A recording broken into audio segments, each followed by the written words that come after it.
All right. It is Tuesday, June 18th. Welcome everybody to Amateur Radio Roundtable. Glad to have you tonight. Boy, we got a lot of things I want to talk about tonight. I got a little spot on the green screen there. Mark reminded me there was a studio light in the background. I forgot to turn the studio lights on. And let me go turn the other studio light on that's in front. Maybe this little spot right there will go away. Let me see what happens.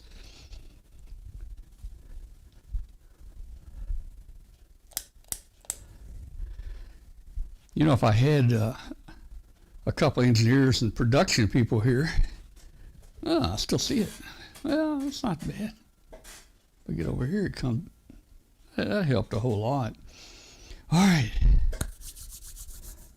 Where was I? Oh, yeah. Welcome, everybody. Hey, thanks for joining us tonight. This is Amateur Radio Roundtable, a show about ham radio, shortwave radio, amateur radio, electronics. We're going to be talking about a lot of things tonight. We got a couple little projects I'm working on, and I'm going to talk just briefly about one we did a week or two ago. We're going to talk about Ohm's Law a little bit tonight because that's going to work into a new project that I'm going to be doing here maybe this week. And we've got a lot of new techs on here that just study and got their license real quick, and they may be trying to learn electronics and maybe haven't really learned Ohm's Law yet. We'll touch on it briefly tonight. Hey, I want to talk about a thing we're going to call Roundtable Hangout. We're going to talk about that tonight. That's something new we're adding to the show. Field Day is coming up. We're going to be talking about that. Brett and Glenn are with us here. We're going to talk about some antennas maybe we can use. And, hey, guys, we've got a surprise tonight. We have, look at this. This is from MarkP. Everybody say hello to MarkP in the chat room. But we have a box that came in the mail. We don't know what's in it. It's about to burst open. It is heavy. It's about 17 pounds, and it's got a lot of junk in here that he picked up about dating time and sent to us. So not sure what we're going to find in there, but we're going to pull it all out and maybe throw some of it away and maybe keep some of it, and I don't know, maybe use some of it. I don't know. My audio is hot. Well, I can fix that. All right, my audio should be probably a little bit better right there. Okay. Yeah, that cut it in about half. Yeah, okay. Why does the box appear to be breathing? Because it's about to just open itself up. In fact, I've got it sitting over right now. It's got so much stuff packed in there. I think he had to pull a vacuum on it to get everything in, to tell you the truth. But we're gonna see what's in there. So that's our surprise box from MarkP there in the chat room there. Oh man, okay. Hello, Glenn, and Glenn, come on in here, Glenn, and say howdy doody to everybody. Howdy doody. Wait a minute, before we go to you, I just forgot to say thank you to our listeners on shortwave station WBCQ out there on 7490. Thank you for listening, and you can join our show live on Tuesday nights if you just come to w5kub.com. You can watch the show there and join us in the chat room. We're also on a podcast, just about any podcast carrier out there. We welcome you to listen to us at any time. You can download it or you can just listen to it, driving down a highway or whatever. Let's see, what else is going on? Oh, if you will, hit the subscribe button. I know on the embedded screen, maybe the subscribe button is not down there somewhere right down in that area. I don't know.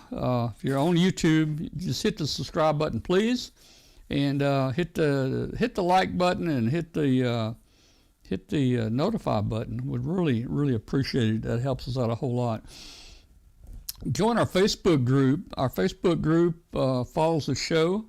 It's a great Facebook group. We got over 14,000 members in it, and that Facebook group is just the name of it is just W5KUB. Just put that in search on Facebook, and you'll get it there. We are streaming tonight on X or Twitter. And I find it hard to say X, but we're on X. We're on X.com tonight. We're streaming live on X.com tonight. We're also streaming on YouTube tonight. So I don't know. We'll see. We'll see how that goes. Okay, now back over to Glenn. Glenn, you already had 10 seconds, so we got to take 10 seconds off your time. So go. That means I've got three left. Yeah. Yeah. Oh well. Okay, that's it. No, actually, as I mentioned in the pre-show, I've been cleaning, getting this place organized. The lab is fixing to fire up here real soon, and got some interesting stuff. I don't think I'm at liberty to talk about it now, but I will be able to soon. We'll need to get the party involved and get them here for an interview to fully fill it out. But something really cool coming up in the Arduino world. Particularly for new folks that want to break into Arduino and learn how to do those projects and stuff. So that's on the horizon. But at the same time, I'm fixing to fire up the lab, get things cleaned up and organized. And I was actually over in Arkansas last weekend or thereabouts and went to an estate sale on Saturday. And I got me a bunch of new photography backdrop and stuff.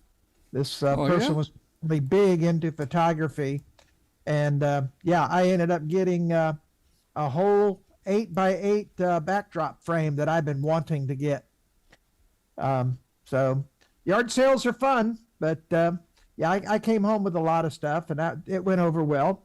Got to tour most of Arkansas. I went to Mountain Home and Mountain View and a couple other places that are really pretty, but I decided they don't have interstate access for going to hamfests and or airport access.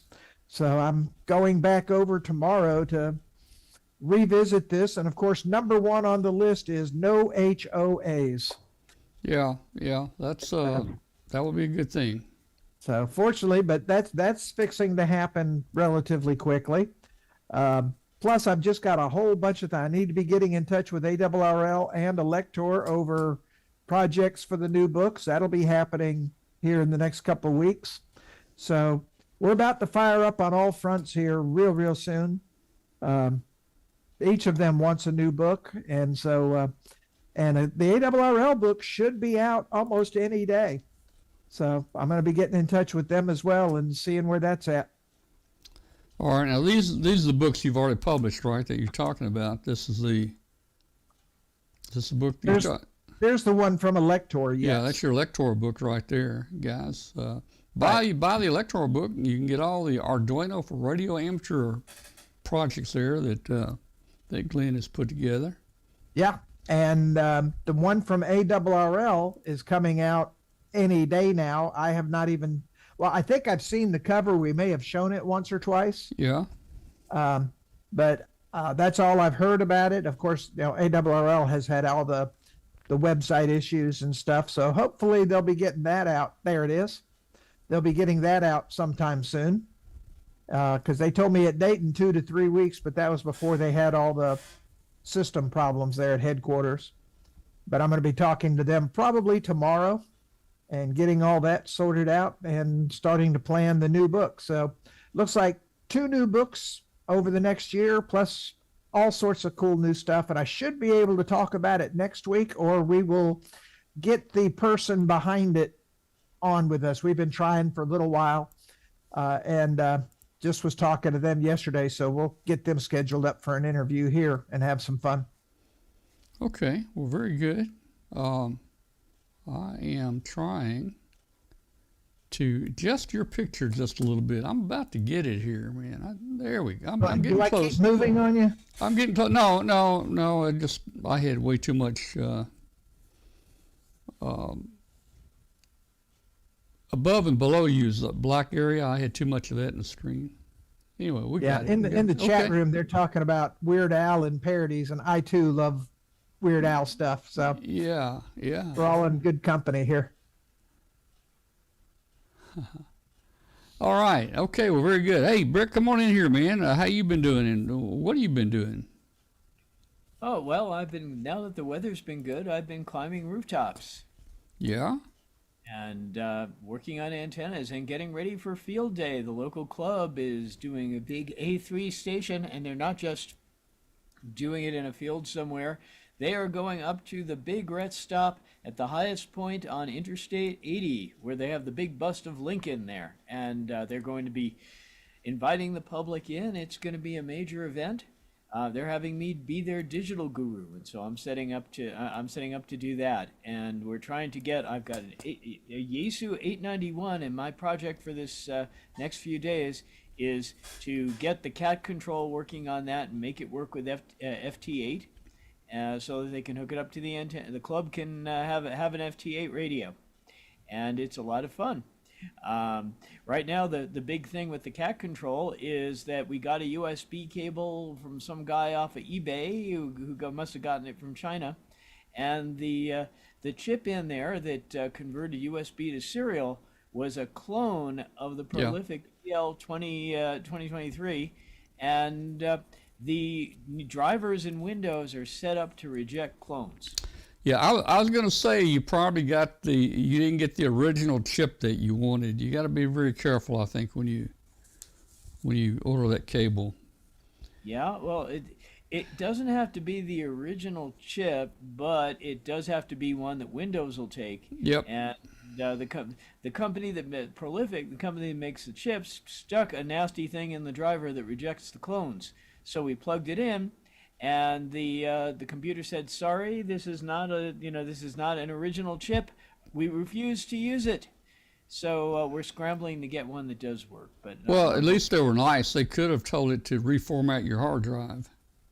Yeah, they fortunately they didn't do that. Yeah. There's another company that makes other chips called FTDI, and they made it so that it actually broke the clone chips.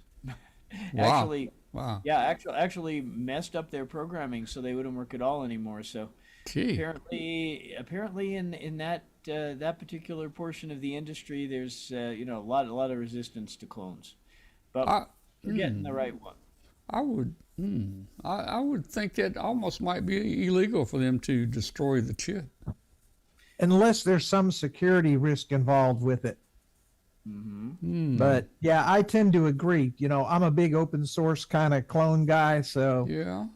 let it happen unless you got a really valid reason for it. Yeah. You destroyed my chip, man. I'm going to sue you. Right. Well, that's the good thing about open source. All the open source operating systems, including BSD, Linux, what have you, they'll all take the clones gracefully and just work. Right. So you don't have that sabotage problem with them. And that's one reason to consider using them. But we had to use a Windows machine because we really wanted to run, we wanted to run the original FT8 software on an operating system that people knew. So right. We were stuck with WSJTX. We were kind of stuck with that. Yeah. Yeah. Well, So anyway, stressful. that's going on. I'm building antennas, and maybe I'll talk a little more, a little later in the show about one kind of antenna which we're trying to make do every band, even if you have to string it up in a hurry, like we will for field day. All right. That'd be a cool antenna. All right. Hey, guys, let's do this. Let's go over and jump over. I'm anxious to see what's in the surprise box. Let's go over and see what's in the surprise box. See what MarkP sent us. I've got a hunch. Yeah, it's probably 20-foot Cobra. Well, it may be. We'll see if anything jumps out. Okay. All right. All right. Let me work my way over here. All right. Okay. All right. I guess you guys will see me. I think this camera is a little slow right here, but it's going to work, I think. All right. I wonder if I should stand back when I... All right, you guys are still hearing me okay, aren't you? Yes, you're fine. Yeah, okay. All right. Oh, boy. I mean, hey, it is packed, man. It is packed. Oh, let's see what we got in here. Well, right off, I could probably use these. Look at this, man. Look at here. What is it? What have we here? Oh, Oh, nice. Look at there. Look at there, man. Hey, man. Hey, Mark P, couldn't you at least send me some 128s or some 256s? I mean, you know, 64 megs for free? I don't know, man. All right. Cool. All right. Well, we know we can use those. Oh, yeah. We know we. Oh, we got a bottle of something here.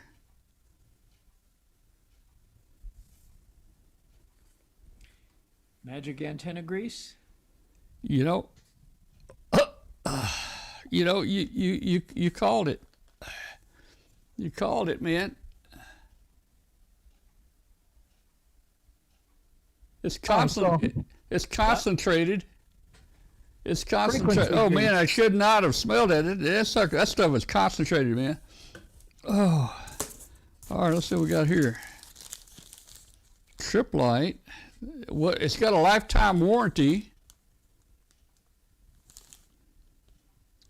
Oh, I used to use a lot of these. This is a FireWire. It's a USB to FireWire. Nice. See the connector there? Yeah, I've got some cameras that are FireWire, and I used to run those on the web thing here many years ago. So I'm not sure. Anybody know if anybody still uses FireWire? IEEE 1394. I have one I don't. FireWire hard drive. You got what? I have one FireWire hard drive. Yeah. I need to pull out the cameras. I'll be able to use that. Okay. All right. That's it. Oh, this looks cool. Oh, yeah. This is a, hey, it says it's $8.50. This is a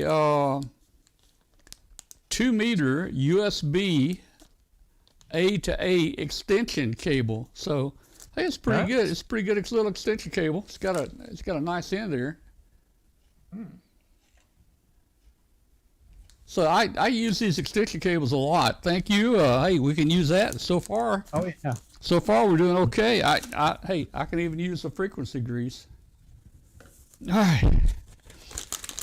Now, I was just in my box of these today, hooking up these different cameras, but $12.90. We've got HDMI cable. Yep. I can use it. We'll use it on the show. Very nice. All right.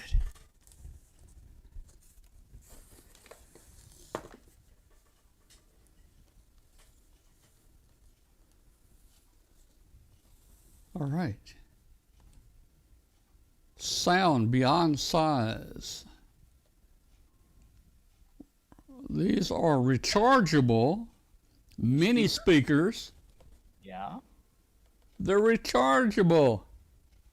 That's nice. Cool, man. We'll use those somewhere for sure. Rechargeable mini speakers, man.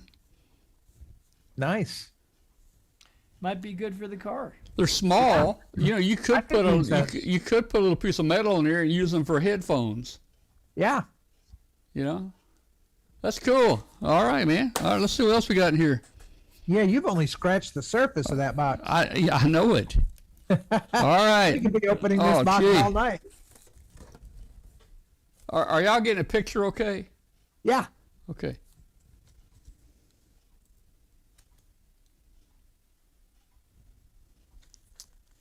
What you got there? Well. Oh. An antenna tape. A tape measure antenna, maybe? And a wire to measure it. This is the rope. This is a rope, and let's see what we got here. This is a KE8 HIW. This is MarkP non-step 10 meter to 80 meter infed. Oh, nice. Look. Let me see if I can get. Oh, gee. Oh, yeah, that's all right. Here we go. Look. Yeah, the strings to hang it, and then you've got it wrapped inside the. Then I got the wire here, see, to connect onto. Lay me some radios down. Nice. You know, I've always been talking about automating a tape measure antenna. We're going to do it on a show as a project one day, Yeah. where we run this tape measure up to a pulley and down, you know, and have it motorized, Glenn, where we can adjust the length from in the shack. Watch that SWR meter, you know, put it on a certain frequency and run the tape up and down and watch that SWR meter, you know, kind of give it one of these things, you know. Yeah. That's we can cool. do that. That's cool. Oh, man. Okay. So sort of like a stepper, but only an end fed. Yeah. All right. Nice. All right, man. All right. Can you guys tell me what this is? The pod safe, pod safe. That's what it says. Now, see, I never had really an iPod. I'm not an Apple guy. I guess it locks an iPod into place there. I think it does. Let's see. Let me see if I can get the combination. Looks like a bicycle lock for your old iPod. An Yeah. old iPod. Yeah. It's probably why it was where Mark found it. 0, 0, 0, 0. I got it on 0, 0, 0, 0. All right, Mark P, you sent me a lock. Wait a minute. Do I have to press the button? Oh, yeah, look. There you go. Well, oh, you just stick your little iPod down in there, I guess, Yeah. and then you You can lock it to your belt or whatever. yeah, and then you put this sucker back on there. Let's see. Somehow it goes down there, and you turn the combination, and then it won't open. Okay, that's what it is. Yeah. It's a pod safe. Now, what can we use that for the show? We'll figure out something. Yeah, for we'll have that. to think of something. All right. You need a Belfung safe. Yeah. Yeah. All right. This is a USB to a mini USB. Oh, you know, I still have some stuff used as the mini USB. Oh yeah, so do I. Yeah. A lot of the older Arduinos use that mini USB. Yeah, they do. Okay. Well, hey, okay. Oh, we can use that. All right. So far, we can use that. All right. What is this thing? I got 2 of these. Got 2 of these.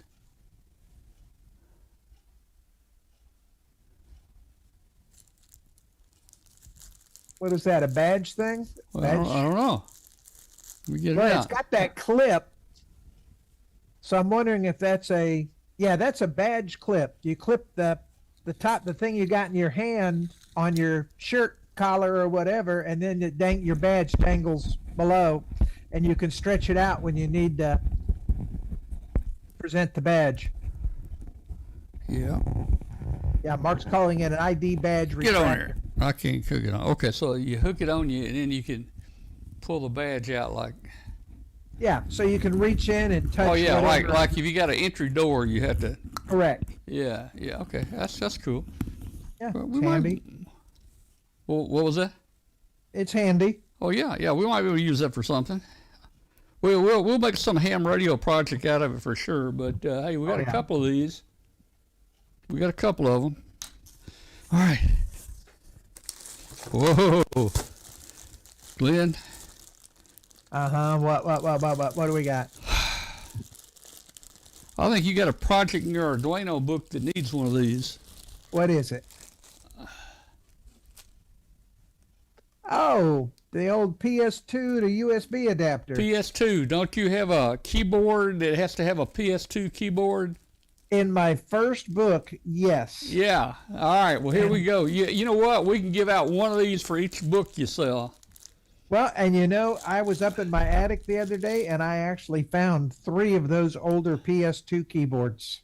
Yeah. So I will have those at a hamfest here for somebody. Hey, I got one here down in the shack I'm using. Yep. Well, there we go. We have a converter for the PS2. Now, is this just keyboard, or would that do a mouse, or? I think mouse or keyboard. Yeah, maybe Mark knows if this is, yeah. But yeah, those. I don't. Yeah. Okay. Those Cool. are from back in the day. Cool. Okay. All right. I got a couple of them up in my stock somewhere. Oh boy! Look.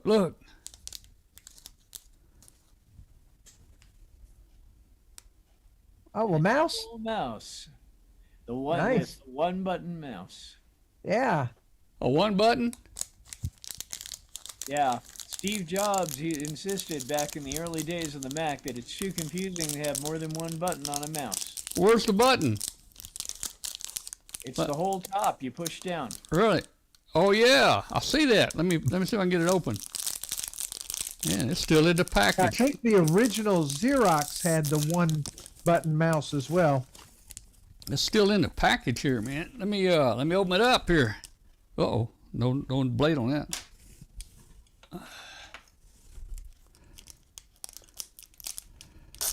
Man. You got all kinds of cool stuff. All right. Now, what? Is this supposed to come out of this little clear bubble it's in? No, that's part of the mouse. Yeah, that's probably part of the mouse. It looks like an iMac mouse back when they had the bubble shaped Macs. Yeah. That makes sense. Yeah, because I can feel it. It presses on the front, kind of. Yeah. The whole thing. So it's a one-button mouse. Now, what can I use it for? Well, you'd need an iMac or something like that. Hey, in your next book, I want you to make an Arduino converter, one-button to two-button mouse. You know? All Yeah, right, you click it once and you're in the single button mode, and you click it twice and you're in the double button mode. I don't know, man. Well, hey, I can say now I've got me an Apple. Oh, and Mark says it'll work on anything. So there Oh, you really? go. It'll work on anything? That's what he says. Well, what kind of a plug does it have? Well, it's got a USB. I'm gonna plug it in, guys. I've got the Evolve here. I'm looking at the chat room. I'm gonna plug it in to my Evolve computer right here, and I'm gonna see if it will work. It can't work. Hold on, can it? I need to watch to the northwest and see if I can see the smoke cloud. Wait a minute. I'll do that in a minute. I don't move the camera yet. I'll plug it in a minute. I don't see how it can work with just one button. All right, what do we got The here? original Mac was designed to be that way. Gee whiz, what is this thing? Huge sound. Small system, huge sound. Man, he found some good stuff. Zip open your iMango. Plug in your iPod. Is this an amplifier? It looks like an amplifier. Big for like sound of a full size. Hey, this gives you the big sound of a full size system in a portable protected package. All right, let's see how I can get it open. I want to see what this thing looks like. Yeah, Roger, AD6. Uh-oh. You know, what a treasure trove. Oh, So, hey, yeah. look, there's something loose in the bottom of the box. I think it's broken. Let's Oh, see. send it back. Look. Send it back. They can replace it. See that right there? Yeah. I think it's broken. I'm gonna have to get Mark to. Gee. Yeah. Make him replace it. You know, and I was just telling Mark last week, I don't have a single room in my room back here to lay nothing, and now I got a whole box of junk. Yep. All right, That's why I cleaned out my attic, so I have more room for junk. man, what a mess. I'm gonna have junk laying everywhere. What have I got? Oh wow, that looks neat. Well, wow, hey, I tell you what, look at, well, I don't know. You're going to need to move to Arkansas with me and get a bigger house. I don't know, man. It came with batteries, and I don't know what that is. Let me lay that right here. Let's Probably a look little at stand or something for it. Let's look at this. Okay, Yeah, this is and Andy, the video is not freezing for me, and I'm watching the YouTube feed as well. So it's just you. this camera is stopping here a little bit occasionally. I don't know. Is it moving pretty good, Glenn? Oh yeah, YouTube is fine. Okay, so let's open this up. It's got a little bit of lock on it here. I guess. Okay, we're gonna open this up. Mark, could you got me a different color?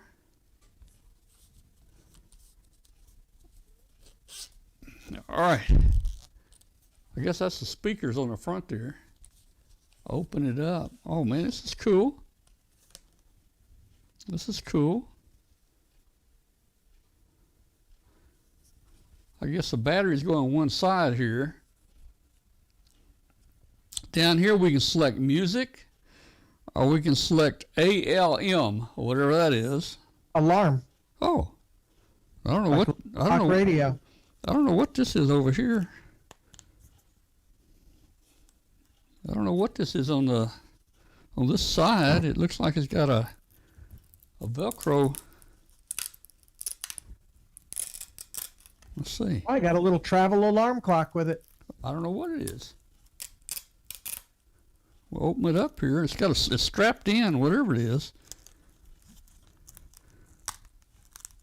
I can't. It's strapped in. I don't know what. Oh, you know what?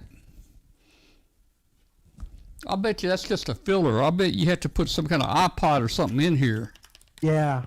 That's what that is. Mark said it's an MP3 player holder or battery or holder. Oh, yeah. Okay. Yeah, because there's the player. There's the plug for it right there. Hey, oh yeah, you put your iPod in there and plug it in and close it up, and that's cool, man. I probably can't get it back together now. Well, I'll put it together later. That's cool. Still got more stuff in that. Oh, box. hey, man. Hey, there's still more stuff in the box here. That's all right. amazing. All right. Well, we're getting there. All right. Wonder what do we got here? USB cable. Oh, it's the what the type is it? The type B, whatever. It's got the B, the square end on it. That's the A. Well, no. Yeah, the big square is A. That's the A. Yeah. Or is it, Brett? I think that's the A right here. Yeah, I think you're right, and that would be a B. I think that's a B. Yep, I was wrong. Now. That is the old-fashioned B. Now, that is not USB 3. USB 3s are blue, I think. So that's not a USB 3. No, that's just a standard USB. All right. Let's keep digging here. What is Mark this? A to B. What is this, man?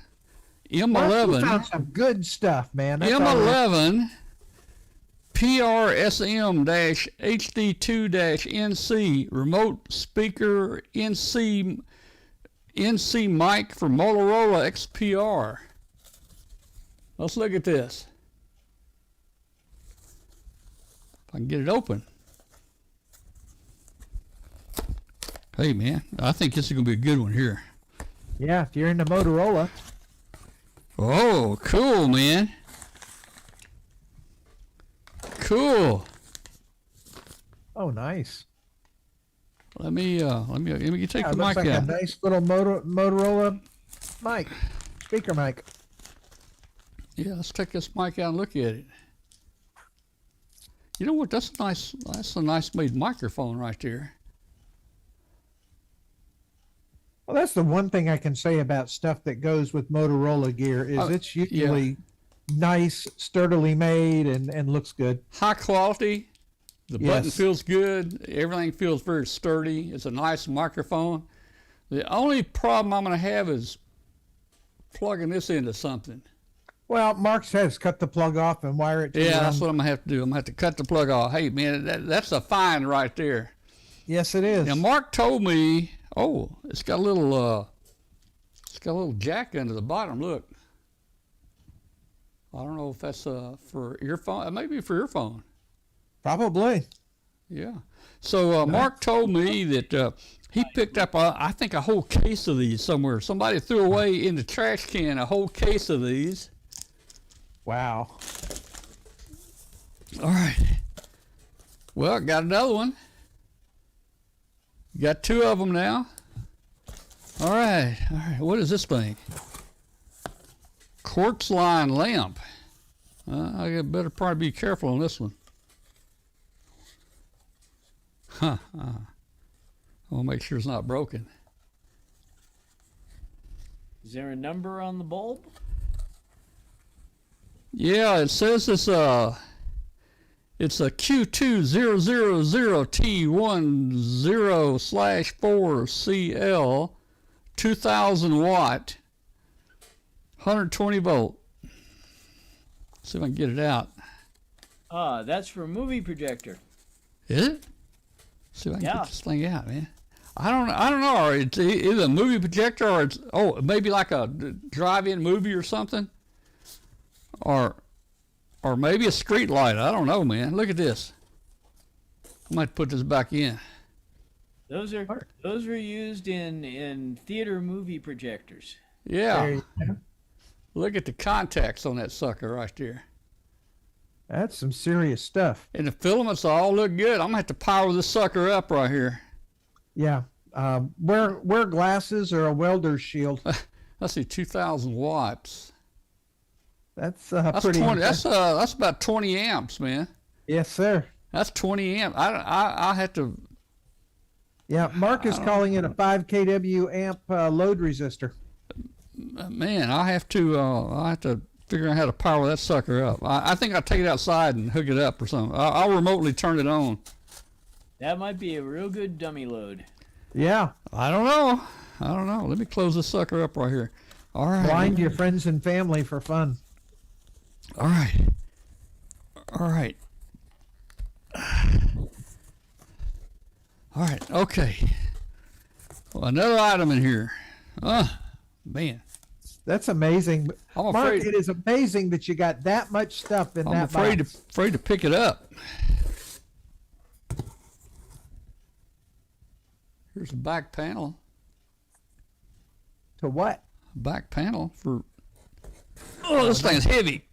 A 19-inch rack back panel? No. What do we got? Look at that. Well, some kind of tube. Yeah, I don't know. Now, I was told, I was given kind of a heads up on this. This is part of a, how do you say it, LiDAR? Yeah, in the chat room, Mark is saying it's an early LiDAR detector. It's a LiDAR where it sends the, what kind of signal does a LiDAR send? It's like a microwave signal? Sends light and acts like radar ranging kind of thing. Yeah. Well, It's light detection and I'll ranging. see. Yeah, I doubt I can use that. I might be. Oh, look, it's got a lens in the end. I didn't see that. You see this lens? Yeah, I didn't see the lens. I was looking at this thing right here. yeah. That has something to do with sending the signal out. I guess it comes back in the lens. I wonder if it's a magnifying lens. Probably. I guess. I don't know. Boy, all kinds of fun stuff. Oh, man. All right. All right, guys. That was our surprise package. Let's see. I don't believe Mark, thank you, but I just don't believe that this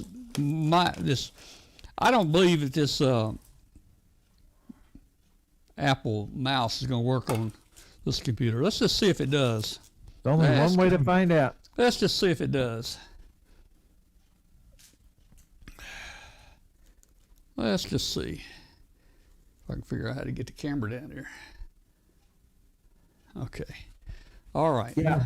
And now John in the chat room is saying, now you get to keep everything that came in the box if you can make it all fit back in. Let me tell you guys, it isn't going to go back in that box. There's no way it's going to go back in the box. Okay, so here we go. Hey, I did get some nice batteries out of the deal here.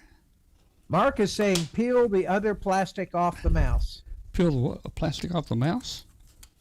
That's what he says in the chat room. Yeah, it's got a little protective covering. There you go. Okay. All right. I just don't believe it's going to work, Mark. Prove him wrong, Mark. Now look, you guys notice my big mouse I've got right here? Yeah. Look at that. Now you can see. I don't know if you can see it or not. It's moving the mouse around. I don't know if you can see that or not, but it's working. Yeah, okay. They got that one before it's full grown. Yeah, I'm going to take it off. Okay, I'm going to plug in. Now, Mark, if this blows up my laptop, here we go. Here we go.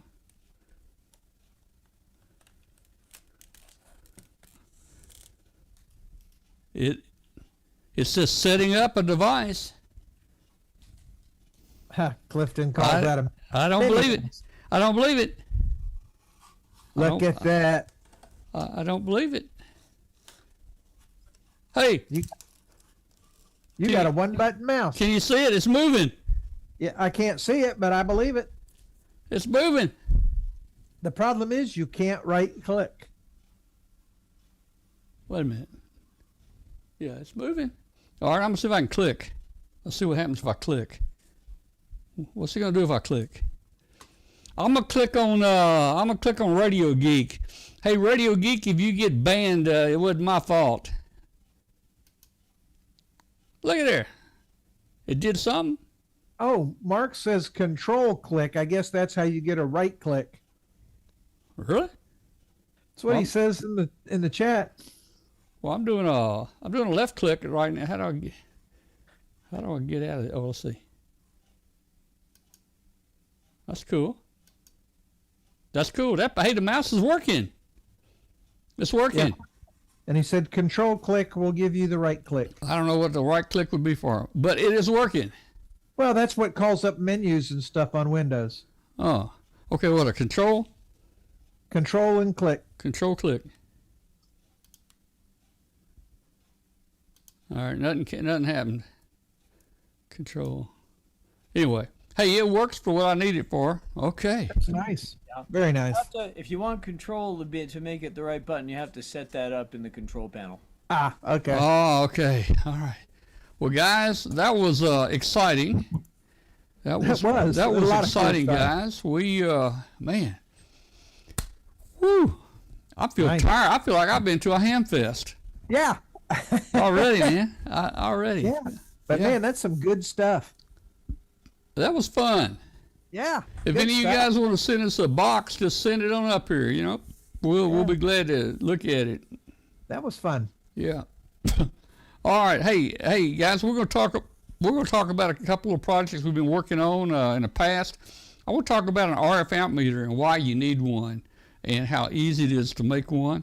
We're going to talk about Field Day coming up, Roundtable, hamfest. We got a lot of things coming up still. So, hey, no, I don't even know next week, Mark. That's okay. Please don't.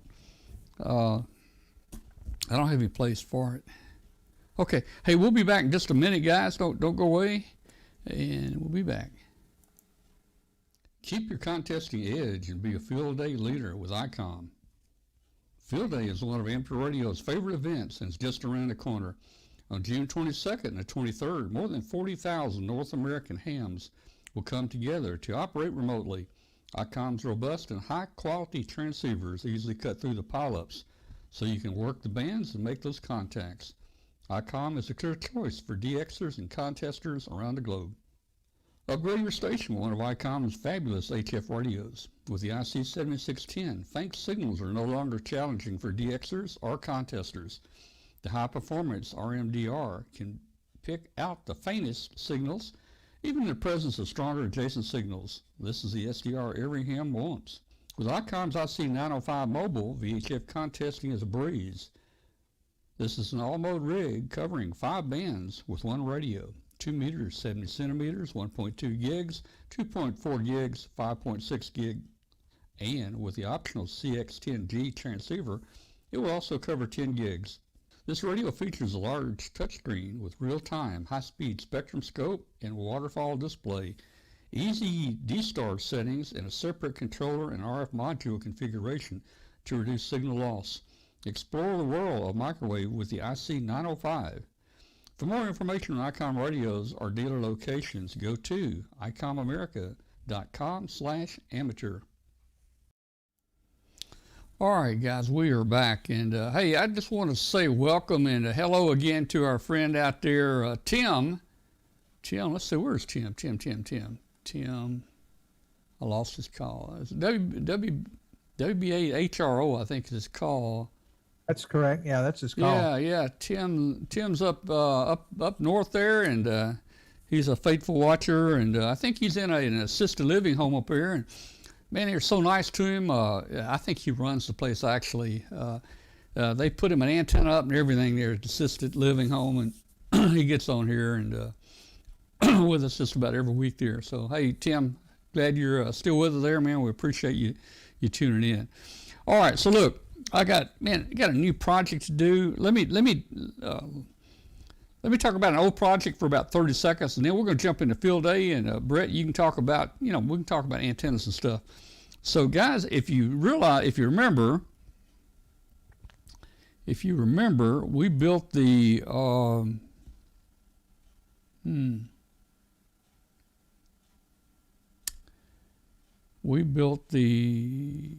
looking for the picture. The bias T. Yeah, that was last week. Yeah, I don't have the two pictures loaded. Anyway, if you look right there, just to the left of the dime, those are .01s at 1,000 volt disc capacitors. And I'm used to something bigger. I'm used to something much bigger. Dime size, nickel size. I mean, if I want to pump 1,000 watts to these things, I feel kind of funny pumping 1,000 watts to something that size right there. Yeah, I'd want the bigger ones. So I ordered some .01s at 3,000 volts. And if you look to the right of the dime, that's the 3,000 volt ones. You would think that an arc would take that thing out. Not much better. Now, look, I got a little bag of capacitors here to the left. See that bag, 100 picofarad? Those are 30,000 volt. You would think that an arc would cross that. I know it. But anyway, that's what we got. I feel safe, and I'm going to test it here soon, and I'll put 100 watts through it. I might take it to North Carolina in August when we go over and use it there. And so I just wanted you to know, guys, that the bias T we built is finished. And let me load two pictures real quick. I think I've got them right here. Media files. Let me load them. Bias T.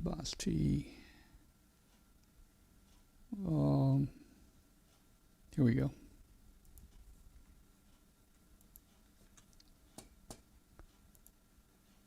So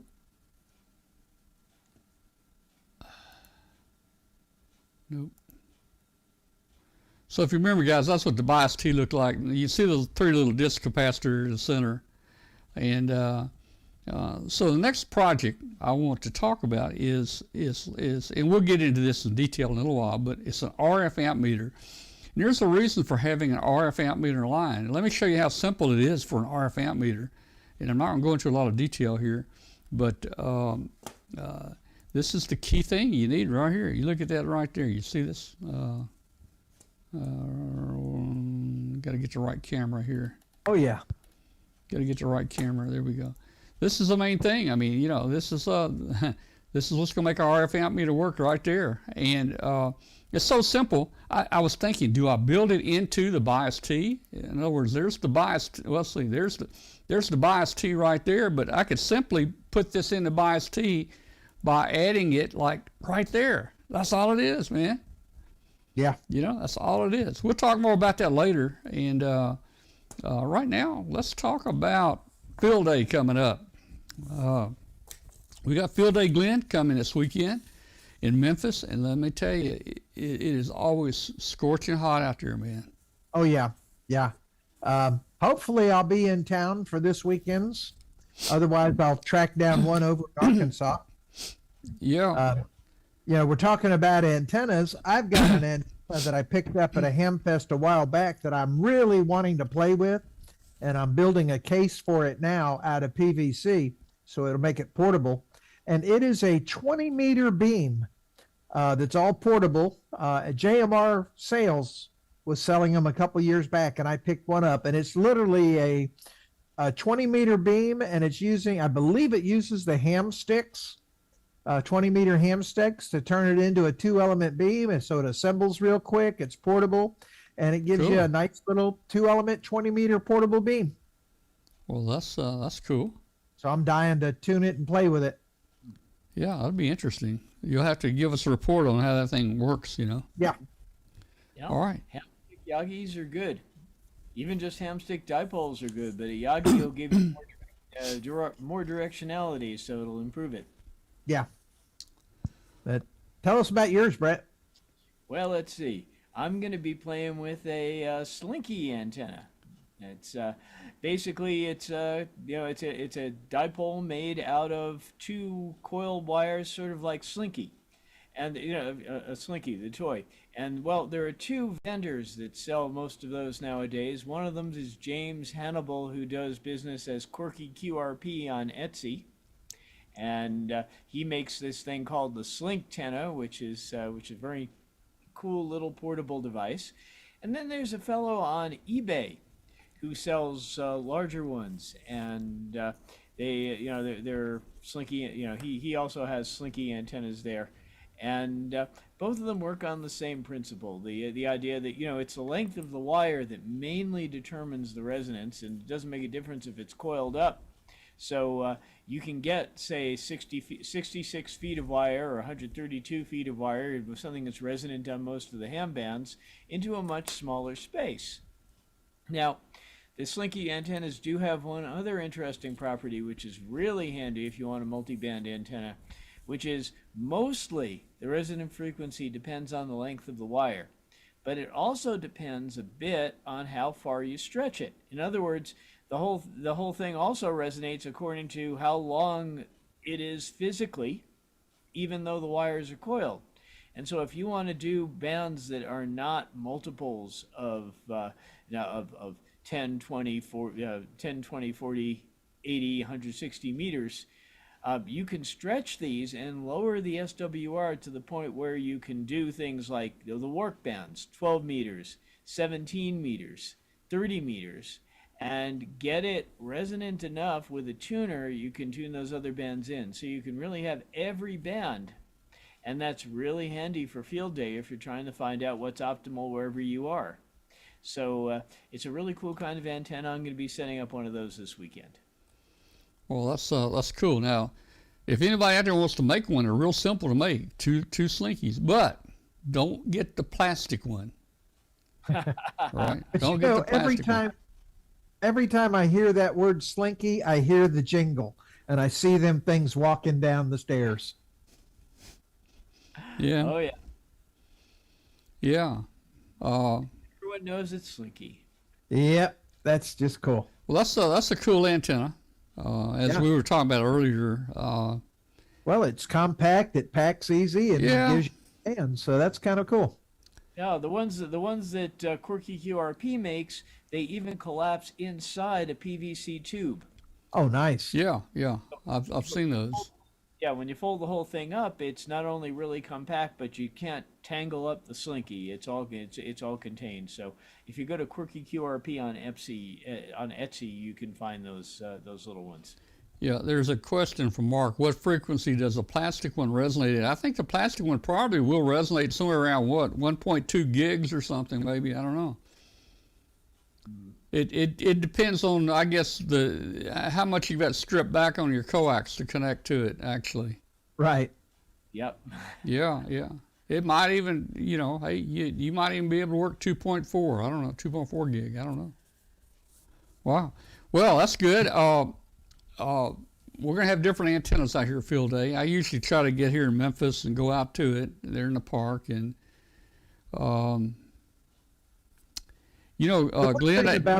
the last couple of years, they haven't had that antenna tower that they borrowed from the government. I was just going to talk about that. Yeah. Guys, they've been borrowing an antenna, and it goes up to like 50 or 60 feet. The tower goes up to 50 or 60 feet.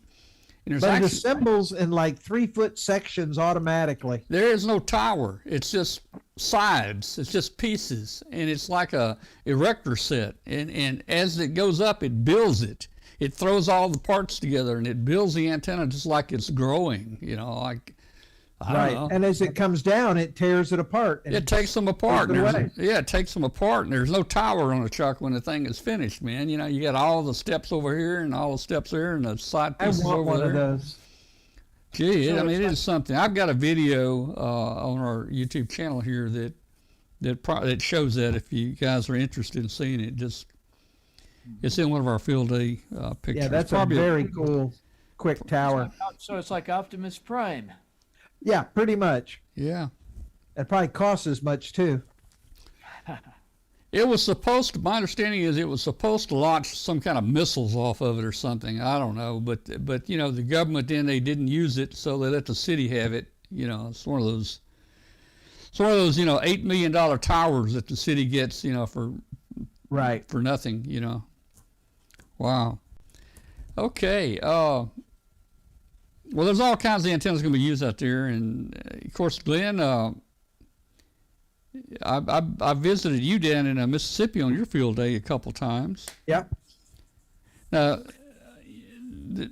most of the people here that in the Memphis area, they spread out in the park and try to get some separation. Right. I know some of the places. In fact, I think you guys down in Mississippi use those filters. Where you could use, a single tri-bander maybe for 3 different radios. Yeah, we actually use that tri-bander for, let's see, it's actually a log periodic antenna. Oh, okay. We use it for 20 through 10, but we also have a 40 and 80 dipole up there, mm-hmm. A 40-meter element on the beam, and then all of these goes through those filters, duplexer type filters, and so we can have 4 or 5 transmitters all on that same antenna, and no harm, no foul, no interference, no nothing. Well, maybe that's something we ought to do here at the show. We just need to build a couple of those cavities and check them out on your radio, and bring your radio over, and I'll crank the kilowatt up here, and we'll put those cavities on there and see how your radio handles it. Well, I've got the ARRL insurance. Oh, that's cool, man. So yeah, we're good. All right. Well, field day's coming up, guys. It's this weekend, June 22nd through 23rd. They've got all kinds of stuff going on out there. The Memphis one pretty much feeds everybody, or they used to. They'll bring barbecue and stuff in, and we feed folks at Olive Branch. Yeah. So that's the Hernando Club is going to be down at one of the campgrounds down in Hernando Point, I believe. Uh-huh. So, yeah, you've got 3 choices for local field days at least, probably several more. Yep, and it's going to be hot, at least according to the forecast. Sir. Well, I don't know what your hot is out there in Wyoming, but it's hot here, man. Yeah, at lower altitudes it's pretty hot, but here in Laramie we're up at 7,200 feet. So the forecast is for 78 degrees or so, which is nice. It's not bad. Man, that's beautiful. Well, it'll probably be about 110 in the shade here. Yeah. And that's, I think they were saying like 95 thereabouts. 96. If the humidity's bad, so a lot of times the humidity gets up to like 80-90%, so I mean, but it has been hot this week. Yeah, absolutely hot. All right. Well, everybody, go out to field day this weekend and have a good time. We're gonna make it. That's just a great time that you can kind of visit with other hams and see different things and have a good time and get some good food there. Yeah. Hey, regarding field day, you guys out there, if you will, take some pictures, take some video, and get them to us. I'd love to, next Tuesday, have a show about field day and show some of the field day operations that you guys have. Show us your food. Show us, show us, the mosquito bites. Show us the generators catching on fire. Show us the operation, and just show us everything, man. And we're gonna have some fun. So we need pictures and we need video. And if any of you guys would like to come on the show and talk about your pictures, we'd love to have you. That'll be next Tuesday. So please do that. And we need that for next week. I want to talk about it. So let's talk about another thing. Let's talk about another thing I'd like to start up. I need to do it for me. I'd like to start up something where I can get back on the air. And I'm thinking about Roundtable Hangout, where we've got a lot of people, tune into the show. We've got 14,000 people in our Facebook group. Why can't we all just get on together as a group, not a net, but just get on here and chat, talk back and forth, and have a good time. So I'm not sure if we will need to set a certain time. I'm thinking that this might be spontaneous, and if you're subscribed to our YouTube channel, and we're gonna webcast it. We will webcast it. We'll be in a chat room, and we'll be on HF. And if we'll webcast it, and if you get on there and you call us and you're watching the webcast, you're going to get to see. We're going to have the S meter up in the top corner. You'll be able to see the S meter. You'll be able to hear yourself. You'll be able to hear and see everything. So what I was going to say is, if you hit that subscribe button, hit the notify button. If we decide to come on like a Saturday afternoon or a Sunday afternoon, you'll get notified that we're on, and then you can join us. And also, we will post in our Facebook group that we're on. And also, if you just follow W5KUB on Twitter, we'll post it there that we are live on Hangout. So we need you guys to join us. Hang out. We'll get the group together. So I think it'll be a lot of fun. Yeah, I got a tweak on the cobweb on 40 meters. That's the only band that didn't clean up correctly when I tuned it the other week. So gotta tweak it just a hair, but then I'll be fully up on 40. My end fed doesn't really match up really good on 40. It's a short end fed, and of course, once I try the tuner on it, it may come right into play. But the cobweb is currently tuned just at the top of the 40 meter band, and I want it tuned closer to the middle or the bottom for FT8 kind of stuff. So the plan was to get out there today, but it was drizzling and raining most of the day, so didn't get that. And with me going out of town, it'll probably be next week sometime before I get up. But you're a little bit far from me. I think back, a couple of years back, you were doing this, and I could not hear you because of the ground waves. You were just too far away for me. Yeah, and that may be a problem there. All right, hey, just to give you guys a report. I just looked at X. We got 41 people watching the show on X tonight, so that's interesting. That's nice. Yeah, YouTube showing about 45, 46 people, so it's about split between YouTube and X. So that's nice. We got close to 90 people that are coming in and out watching the show tonight, which is pretty good actually. I've noticed our attendance has been creeping up a little bit from week to week there, so hopefully we've got some more interesting things here that people are interested in, and they're tuning in. And plus, we brought Brett on, so that probably brought. I've been taking showers. So that probably brought a couple people in, when we put him on. Let me see. My phone. Oh, yeah. Let's see if there's a special message that came in. I doubt it. Checking mine. No, nothing important. Hey, I got something here. I'm gonna show you something, man. Yeah, Hey, Mark guys. is asking about upcoming hamfests. Yeah.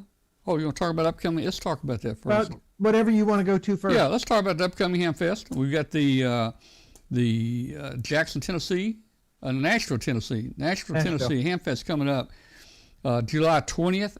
I'm kind of iffy whether to go or not. Just a little iffy.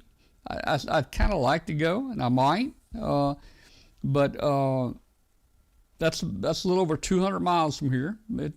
Probably drive over. It's a one-day deal. Probably drive over Friday evening or afternoon and spend the night, get up, go to the Hamfest, and then drive home. It's over at 3 o'clock, I think, in the afternoon. So it's pretty short, 9 to 3 or something like that. So, I'm planning the same thing. So we're gonna have them on here. We'll have them on here in a couple of weeks to talk about this. The two I'm excited about is, I don't have the picture here, but we got Huntsville coming up. We got the Huntsville Hamfest coming up somewhere around the 18th or 20th or something of August.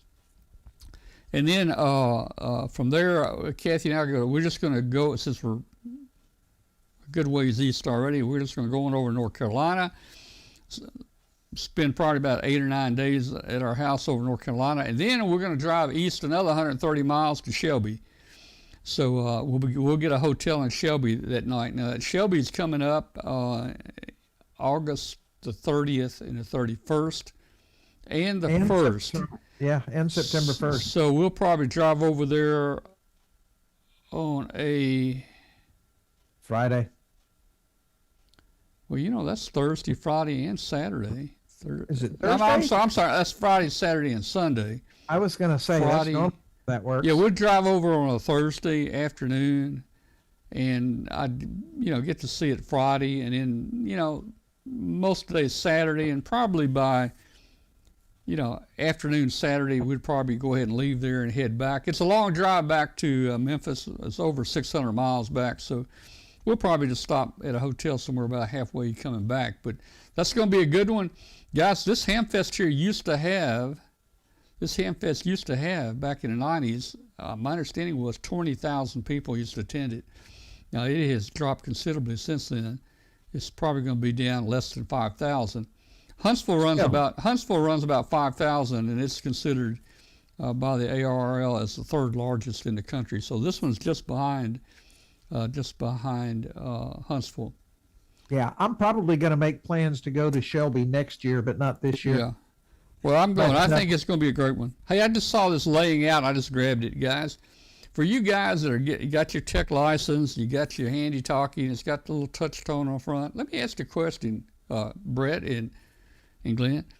Are there any auto patches out there now? Phone patches out there? Oh my gosh! Anybody use them anymore? I haven't heard of one in years. Well, yeah. Now everybody's got the cell phone, so. Yeah, back in the day, every repeater had to have one. Yeah. So here's what I found, guys. This is what we did back in the olden days. You know what this is? Oh yeah. You know what that is right there? That came out of a telephone. This is how we had our auto patch, even on a handy talkie or our mobile radio. This is what we used to make phone calls, and I had several repeaters on back in the 70s, and put a phone patch on them. And what you do, you steal this out of a telephone. It's a touch tone. And you can add a little trimmer potentiometer in here and a resistor, and put a 9-volt battery on here. And this thing would actually generate the tones. And we would use different repeaters, a little different, but you might use the star. You hit the star and you'd bring up dial tone, and then you dial your number, And then when you get through talking, either you hit the star to turn it off or you hit the pound sign to turn it off. I forget how we had ours connected, but so we put this in a little box, and it's plugged into our mobile rig or our rig and this is our phone patch right here. So that's how we used to do it. And then they started putting the pad on the handy talkies, which I don't even think they're used anymore. Hardly used at all. They used to have them on the mic too on some. Yeah, they did. Yeah. Yeah. I I have an Icom whose original microphone had DTMF right there on the pad. That became staticky, and I've now replaced it with a mic that doesn't have that because you hardly need it anymore. But Yeah. you used to use that for phone patches, and you used to use it as the code to get into repeaters. That's not so much done nowadays either. Yeah. But Yep. Well, let me tell you a quick Actually- story. Let me tell you a quick story here, and let me get. So I got something over here at the desk. I'll show you. Let me pull it up here. While you're doing that, Yeah. I was going to say in one of my new books, and I'm pretty sure it's the Elector, I actually use an Arduino to generate the DTMF tones and a decoder. Both of those projects are in the current Elector book, I believe. I can verify that. All right. But I did use the DTMF encoder and decoder chips. So I went way back, and you can use it for controlling repeaters and stuff. All right. I found it. Okay. All right. We're gonna go back. Hey, it's time for nostalgia, guys. Time for nostalgia. Hey, look at Yeah, here. let's fire up the Wayback Machine. Look at here. 1989. Look at this. 1989. Wizard. That's me. 1989. 90. Nice. That'd be 35 years ago. Gee. I was really stupid back then climbing towers, to tell you the truth. We all did crazy stuff back then. Oh, wait a minute. Look. Hey, look. Oh, even made it into the newspaper. Made it into the newspaper. Okay. So that's not what I was wanting to show you. Anyway, I'll tell you the story real quick. We were talking about phone lines repeater back then. You know, back then in the 70s, early 70s, you were supposed to have a way to control the repeater. You're supposed to be able to turn it off and turn it on. Correct, And so forth. yeah. Had to have a control operator. Yeah, so we wanted to use a phone line to control the repeater. And also, by having a phone line, it gave us an auto patch, phone patch. So, so we built the circuit up. In fact, I'm going to see the guy that helped me design the circuit, Pat Lane. He lives in Memphis here. He was an engineer at WKNO TV station. So 40 years ago, went over to see Pat at the TV station and said, Pat, I'd like to control my repeater. He said, okay. So he takes out a piece of paper and a pencil, and he starts drawing 555s here. You know, he puts about 3 555s in order, you know, and he connects them, you know, and what he did, he designed, and he didn't even have to look up the values. He just wrote the values on there. He knew them already, man. So what it was, we connect that to a ring detector on the phone line, and we used one ring on, one ring off. That's how we controlled the repeater. Because typically, if you get a wrong number or somebody calls you, it's going to ring more than once, you know. Right. And nobody's going to really know dial it once to turn it on or off. So we had a one ring on, one ring off. Now it worked really well. So the way the one ring worked, you know, like I said, it had 3 555s somehow. The first one, it sensed the ring, and then it made, you know, a certain gate here. And if you got another ring within that gate, it wouldn't do anything. But if you didn't get a ring within that period, the next one would trigger, and then, you know, on and on. But anyway, one ring on off. So anyway, that's not the story I want to tell. So we wanted, you know, back then, hams are cheap. Nobody wanted to pay for a phone line. We wanted to have an unlisted number because unlisted numbers might not, you know, we didn't want people calling our name, looking up in the phone book and calling our name. So we want an unlisted number, but an unlisted number cost extra money back then. So my friend is Sam. He was kind of a sidekick. So it's Sam and Tom, you know. So I called the phone company and said, I want to order a phone line. Okay. She said, how would you like it listed? And I said, and what we did what we did, the Memphis phone book was about this thick. It had West Memphis in it. That's where we lived. It had Memphis in it. It was a big phone book. And the very last name, and you may have heard the story, the very last name in the phone book was Zorkel, Zorkle. So Sam and I decided, let's list the name, but we're going to list the name as Zirkel because, let's see. No, we listed it as Zorkel because the guy's name was Zirkel. Guys, this is 50 years ago. I'm having a little trouble here. So we listed the name as Zorkel. O comes after the I, right? So I'm talking to the lady at the phone company. She said, how would you like this listed? I said, could you list that as T.S. Zorkel? Now, you remember my buddy, his name is Sam, right? The next thing she says, is that T as in Tom, S as in Sam? I go, oh, gee. It was. They know me, man. They know me. I said, yes, ma'am, it is. All right. So we got the phone number, and that's what we used for many years. Now the thing about it is, during bicentennial, 1976, the big Memphis newspaper was going to run a story on the new Memphis phone book, A to Z. Oh, no. And guess who Z was? We were fixing to become public, man, with our phone number. And I said, look, it's really not anybody. I said, here's the deal. It's not anybody. And he said, well, it is public knowledge, public information. I said, yeah. They never ran. I don't think they ever ran the story, so we lucked out there. Now, one other little tidbit was there's a grocery store over here, Kroger, and they used to every week give $5 to somebody they picked out of the phone book. $5, and that's what I was going to try to pull a newspaper picture up. I got a picture there of T.S. Zorkel receiving a $5 check. And when I went in to claim it, I go in and I said, man, I got something to tell you.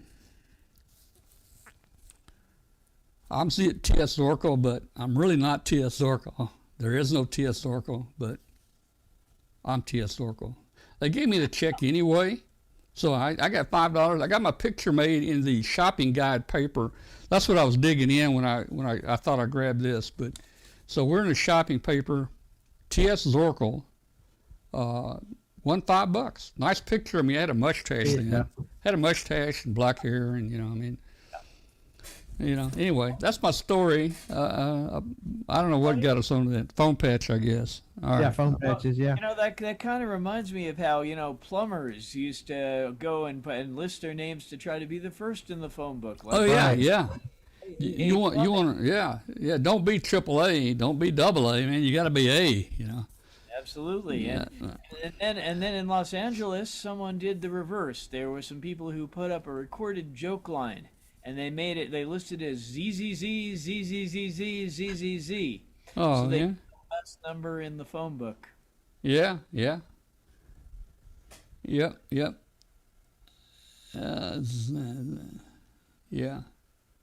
So Bill there, WB80LK, is talking about ZZ off, Z in the family out in Oakland, California. Yeah, Xander Z. Zykoff. Xander Z. Zykoff. That sounds like a bogus name, don't it? Yeah, absolutely. Well. Oh, and I did check. The Elector book is the one that has my DTMF encoder and decoder designs. Okay, cool. And so if you want to build your own, there you go. And hey, just one last thing while we're showing and telling. Let me grab it.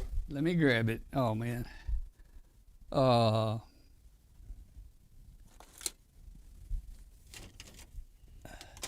I'm looking for it.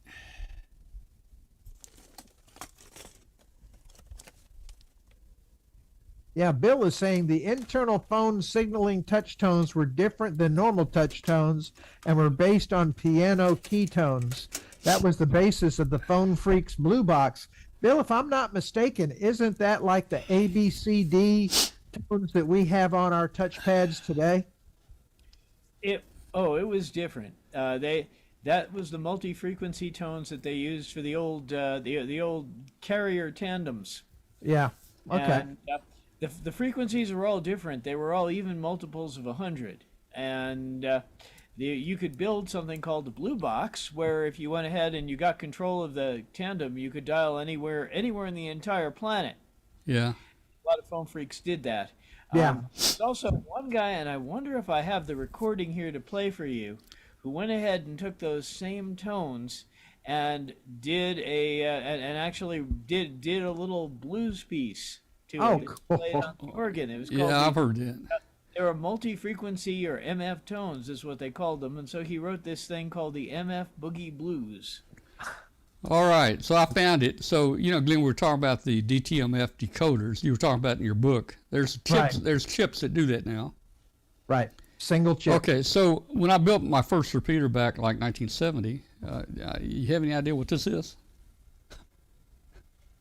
This is a controller. This is a controller I built for a repeater. Good And heavens. This is a controller. And hey, how you like the little? How do you like the little plug I put on there? I epoxied it. Look, I epoxied it on there. See, and connected to it. This thing does everything from the one ring on off to. But there's no transistors. I mean, there's no chips or anything on it. What It's are just we? Hey, transistors. what we're talking about here, and I pulled a couple off already. There they are, the 567. See them down there? Oh, there they are. Okay. There they yeah, are. That's your seven. decoders right there, and I had a whole line of them across there. And this is Yeah. what decoded the touch tone, the dual tones. But this little board here was built on perp board, and I had no idea I was going to have all this on there. You start off small with one little circuit, one ring on off, and then you say, okay, let's add the phone patch. Okay, let's add where if the city power goes off, it switches the repeater to low power. Okay, and if it switches the repeater to low power, hey, it changes the pitch of the ID, and that way we know if it's on high power, low power. I forget what all this thing did, but Pretty powerful. I pretty much have junked it out. But you can see it was built out of just junk. But I think we found Bill's secret life. Yeah, but we ran it for a long time. Yeah, what was Bill's life? Yeah, he was one of those early phone freaks, and he was there with Steve Jobs and Wozniak. Pink Floyd, every brick in the wall recorded that multi-frequency tone in their song, and it dials a phone booth in Trafalgar Square. Yeah. And so they didn't need to compete with voice audio, where touch tones were chosen not to be triggerable by voice. And he says a friend dialed a number using his piano. That's cool. All right, so we're getting close to the end of the show. We might go a little bit extra tonight. I want to show you guys something. We built the bias T last time, and Oh, that's right. Yeah, we never got to that. We built the bias T, and it was real simple to build. I'm thinking about building an RF amp meter. Now, you wonder why you want an RF amp meter. Well, you tune for maximum current, and as here's one MFJ cells,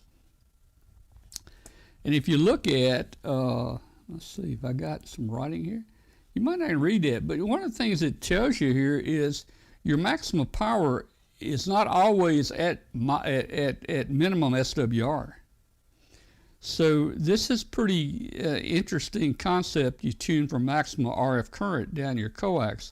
Now, a lot of military equipment, back when I was getting military equipment surplus and stuff, a lot of them had the RF amp meters on them. And that's how they tuned a lot of things, just by picking the RF amp meter.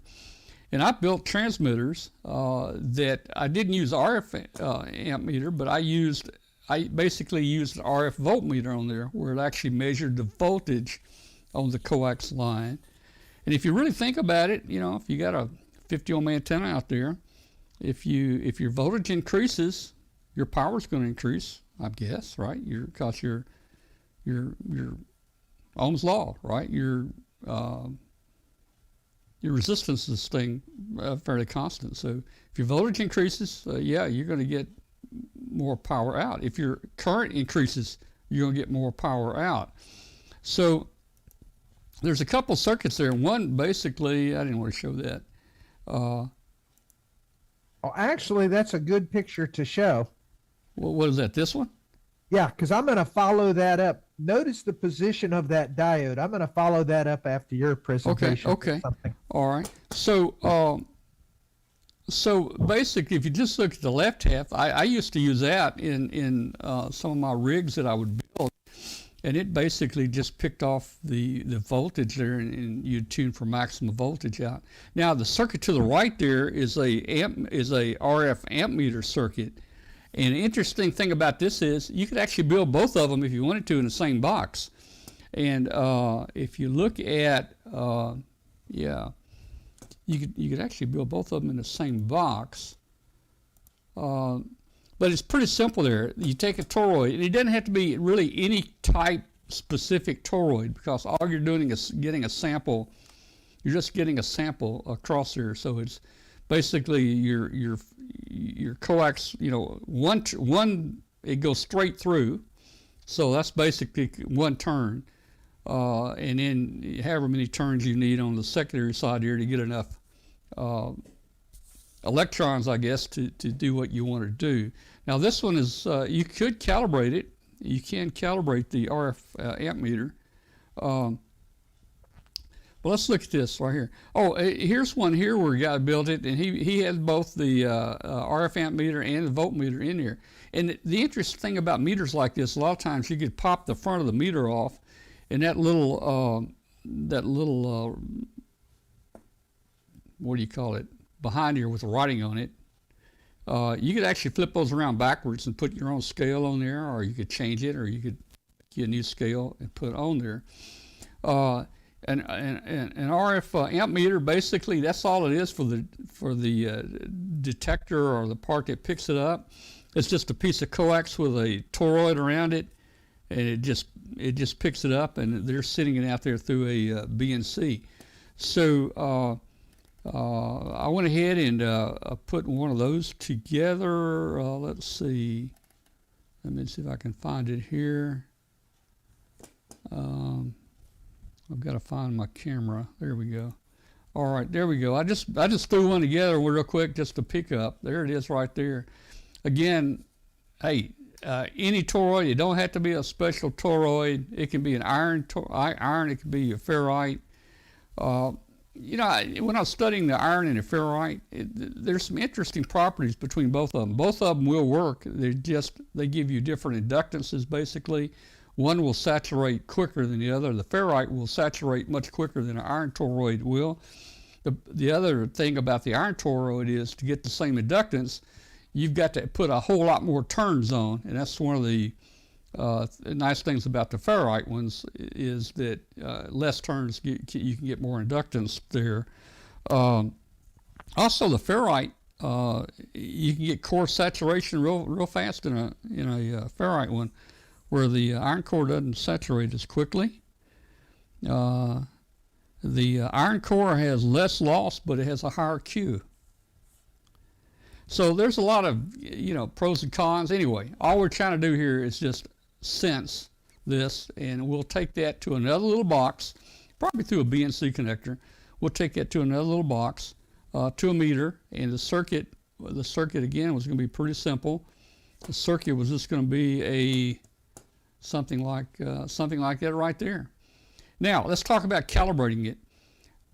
There's no need to really calibrate it. I don't really need to know that I'm running 4.2 amps or 3.5 amps, because I just want maximum current. I just want to peak things for maximum current. Now, this is not going to work for everybody. All our new solid state rigs, there's no tuning on them, so you're not going to be able to tune them and peak them to see your current go up and down. And particularly me, I have an auto tuner out at the antenna. So once I tune that antenna, I'm going to have basically a fixed amount of current here inside. But when I run my alpha amp does have the tune and load controls on it, which does basically, it's a pi network, and it will match into that coax. So this would perform very well with my amplifier where I could see it. Now, do we want to calibrate this? We could. And now I'm going to just real quickly get into Ohm's law. But let me go back. Glenn, what were you going to say? Well, as part of this coax transformer with the toroid deal, if you use a second toroid and put them at either end of that little coax stub and reverse the diode, you can turn that into an SWR meter. Yep. And you get your forward and reverse SWR that you can then sense and measure. Yep, you can. So those kind of things are very simple to build. The SWR meters, the RF voltage, the RF amperage. Exactly. So let's talk about just real quick. And for all you new hams out there that are wondering what Ohm's law is, and I know we've got some in here that don't know Ohm's law. They studied and got their license, and they're just not deep into electronics. Maybe they're wanting to learn, maybe not.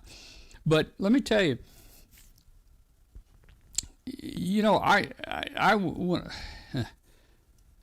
Ohm's law is probably one of the simplest formulas there is to learn. When in college, I had chemistry and I had physics and I had all this other junk, and let me tell you, it about killed me, man. Oh, hey, just a note. When I was looking all this up, you know how many characters in the longest word? How many characters in the English language? How many characters you think are in the longest word? Does that count supercalifragilisticexpialidocious? It does, but I tell you, that's nowhere near the maximum characters. Yeah. You look it up. And I've got it printed out here. The single word, the largest word, has 190,000 characters. Oh my gosh! It says if they put that in a dictionary, it would take 57 pages just to list the word. 190,000. I don't know. It's some kind of scientific word. I couldn't pronounce it. I didn't even try to. I thought Mark Twain's monster German word that took up a whole page was the winner. No. Okay, so back to and what I was trying to say is that, man, there's some chemistry formulas and stuff that are just crazy, man, and I'm glad I'm in electronics. So hey, electronics is it's very easy. Your electronics is very easy. Let me show you something, guys, for you guys out there just learning and getting in electronics. It is so easy to remember this Ohm's law. Look at this. I want to show you something. I want to show you something if I can find my right camera here. There we go. This is the simplest way to remember Ohm's law. I don't know if Glenn does this or if Brett does this, but draw you a triangle with an E, an I, and R. And all you have to do is cover it up with your finger. If you want to find I, you cover up the I, and your formula is E over R. If you want to find a resistance, cover up the resistance, and that's E divided by I. If you want to find the voltage, cover up the E, and it's I times R. That is so simple if you can just remember that. And that might help you to, when you get ready to work out a problem with Ohm's law, That's a pretty cool shortcut. I like that. So let's look at this thing I'm talking about building, this RF amp meter. We can calibrate it if we wanted to, and let's see what we should be expecting here as far as amps. Let's say we got a 1,000-watt amplifier there, and so how are we going to know what we got? It's going to be tough taking your Harbor Freight meter and sticking across there and trying to read the voltage and things like that. So here's what we're going to do. We know we got Ohm's law formula, and we know if we want to find the current is power divided by the resistance. Take the square root of the power divided by the resistance. Well, if our meter right there at the watt meter is saying we're running, and we got a good meter, a good calibrated meter, if we're running 1,000 watts there, we know the power. And if we're into a 50 ohm load, we know the resistance is 50 ohms. So 1,000 divided by 50 is 20. The square root of 20 is 4.47 amps. So at 1,000 watts, we should have 4.47 amps going down that coax to the antenna. Now, I'm not going to try to calibrate the RF amp meter that I built. I'm not going to try to calibrate it. There's no need to calibrate it. I don't care exactly what it is. I just want to be able just to peak the knobs here for maximum current down the line. And I'll probably put me I'll just put a variable pot on there. In fact, if you look at this R2 here at the bottom near the meter, it shows it's a variable resistor. So I'll just put a variable resistor on there, and hey, if the RF amp meter pegs out, you just turn the pot back a little bit and then peak again. So this is kind of what we're going to do. So guys, remember your formula. Just draw your triangle E and at the bottom IR, and you've got it. And you can solve a really good way to learn it. You can solve anything. You can figure out, power, amps, volts. You can figure out anything there. All right, so I think we've probably talked ourselves through just about everything tonight. Let's see. You don't want to dive rectifier, is it from the transformer? I'm not sure. Glenn, let's see. Yeah, Mark says, does it matter which one? Well, yeah, one's going to be reverse and one's going to be forward, I think, but you just have to figure that out. Well, the thing is, though, no, the diode rectifies it in a positive way. You'd have to reverse the diode to pick up the negative side. Yeah, I think he's talking about your double diode, your two toroids, and does it matter which is the in and which one's the out? Not if it's the two, but if it's the RF amp, no, it doesn't matter. Yeah. All right, well, guys, anything else going on before we get off here? Hey, everybody out there, you're listening to Amateur Radio Roundtable, a show about ham radio, shortwave, electronics. We're glad you joined us tonight. You can join us every Tuesday on w5kub.com if you want to tune in. If not, continue to listen to us on shortwave. And, hey, if you are listening on shortwave, let us know where you are. Send me an email to tom@w5kub, tom@w5kub.com. Let us know where you are. And let's see if we got anybody still on.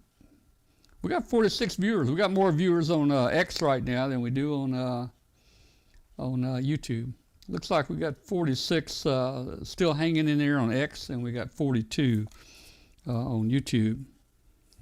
Got a fun little story about my first or second book. I can't remember which, but somebody actually accused me of violating Ohm's law. So since then, I have been a serial violator of Ohm's law.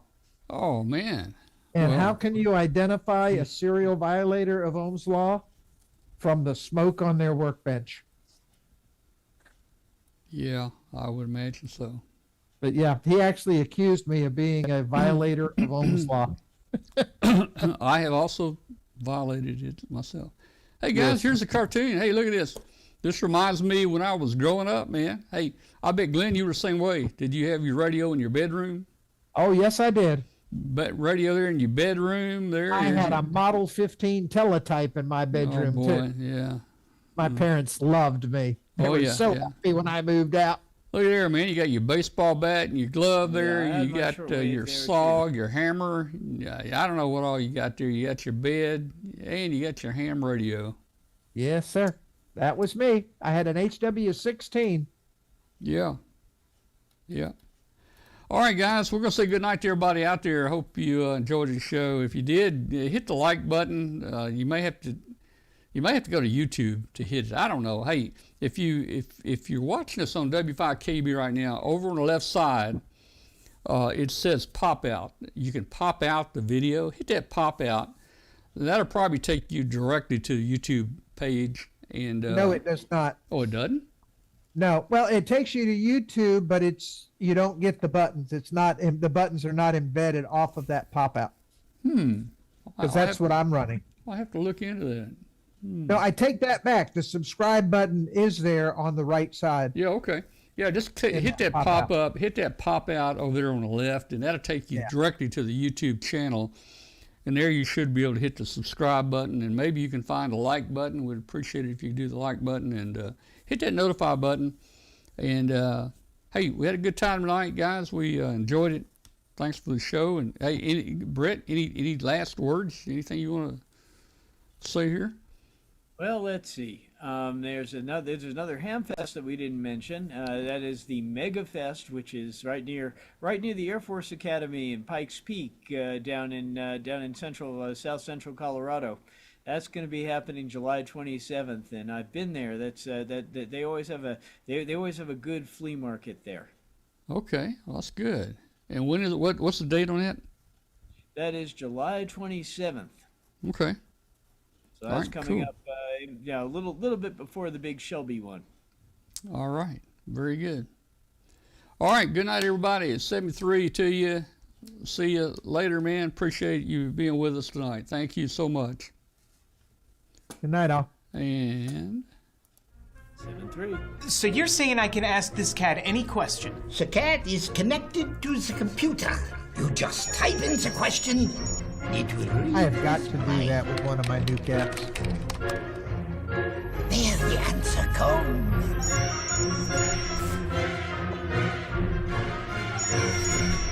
I mean, Can you you're the imagine man. I've foil been looking for on this for one? weeks. Oh boy. The whole roll. Yeah, I would also need a whole